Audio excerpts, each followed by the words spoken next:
Hi, this is Andy Tarnoff, the publisher of OnMilwaukee.com. I'm here with my lead programmer, Zach Karpinski. How's it going, Zach? Pretty good, Andy.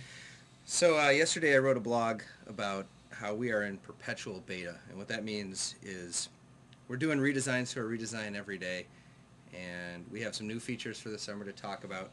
It's funny, Zach, I was talking to another magazine publisher earlier this summer, and he asked me how often we update our software on Milwaukee.com.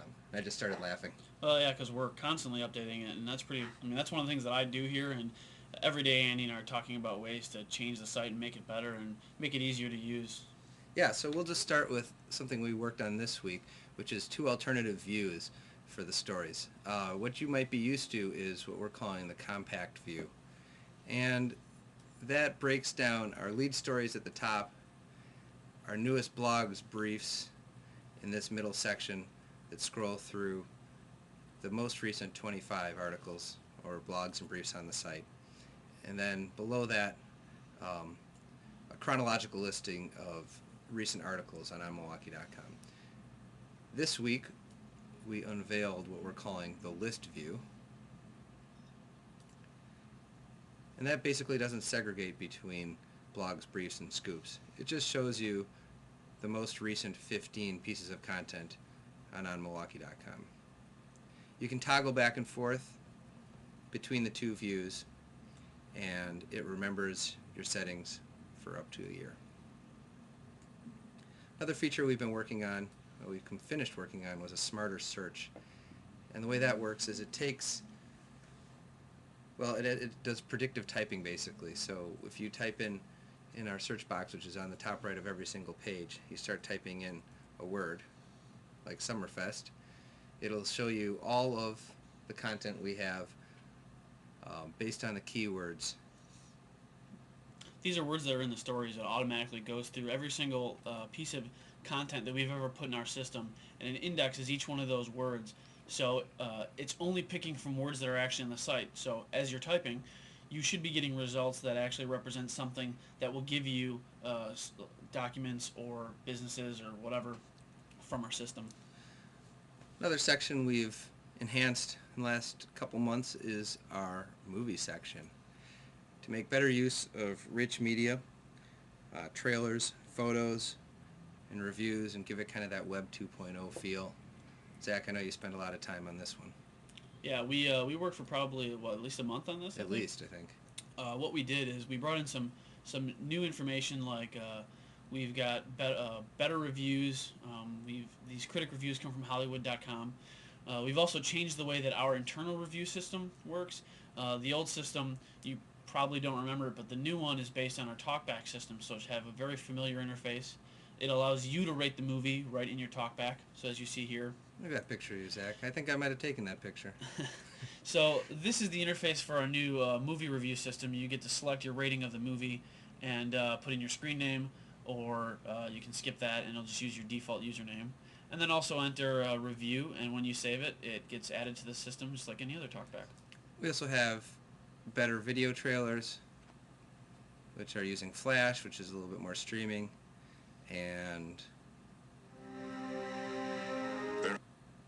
movie photos, sometimes several of them. Another section we've worked on is our neighborhood guides. And what that means is, in addition to searching our content by topic, so whether it's a restaurant review or a story about a new business, if it's applicable to a specific neighborhood, we also categorize it that way. So let's just take a look at Bayview.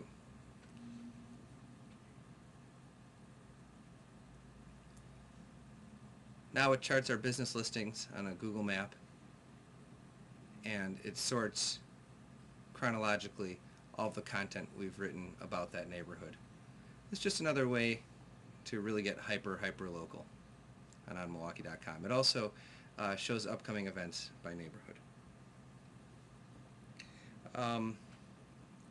For a long time you've been able to use our top click section, and that's another interesting way to search on Milwaukee.com.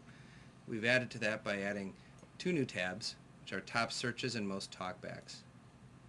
Top searches looks at the keywords that you are specifically searching for and ranks them, and it only shows successful searches. So if you're typing in searches for gobbledygook that's not on Milwaukee.com, it doesn't even show up in there. And similarly, the most talkback section works just like the top clicks, but it looks at the articles and blogs with the most talkbacks. Another way to search the site is to use the tag cloud. And Zach, maybe you can explain a little bit about that. Our tag cloud works a little bit different than some that you've probably seen before. We take all of the stories that we write, and whenever you look at a story, we track that.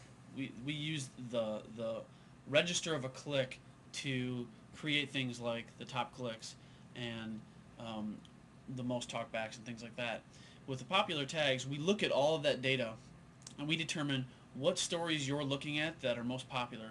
Then we use our internal search keywords to create a tag cloud that essentially delivers all of the topics that the users are interested in so that you can see them in an aggregated form.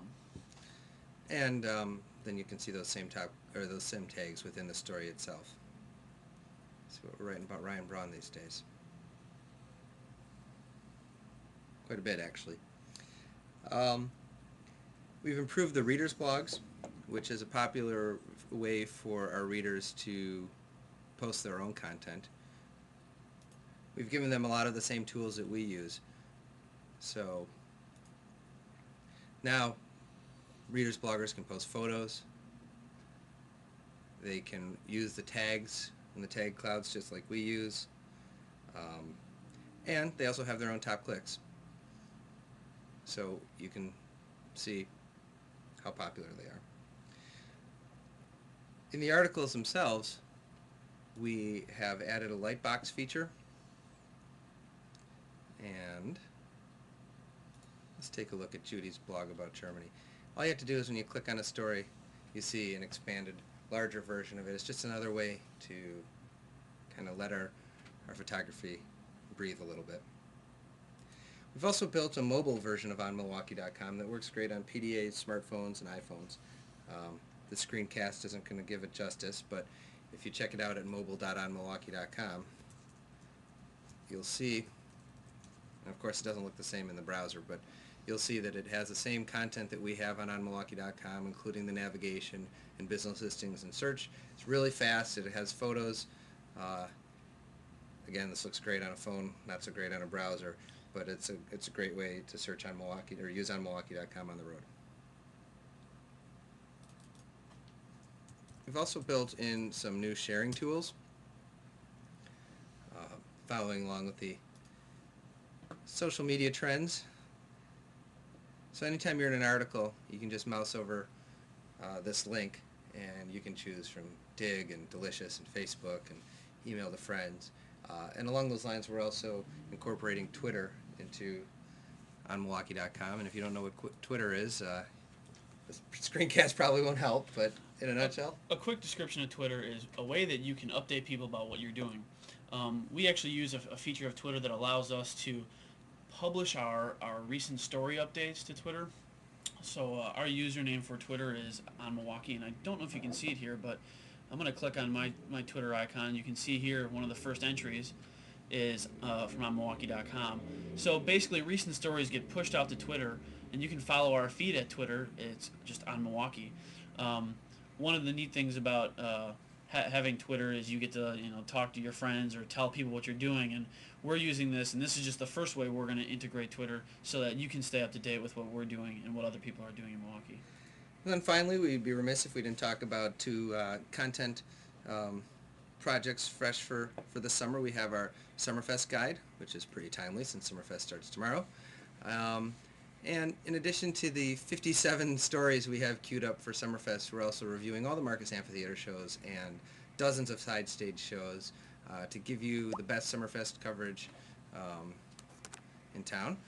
We also have our festival guide, which covers the rest of the major festivals and minor festivals, lakefront ethnic festivals, free music festivals, you name it, it's in there. There's dozens and dozens of festival guide recommendations you can check out. One new thing on both the festival guide and the Summerfest guide is that we now have a reader blog that you can post on there. So in the past you weren't able to do reader blogs for festivals, but you can now. So those will show up. You can see there's a bunch right here. And if you've got anything you want to talk about with a festival you've been to, feel free to add it. It's there now.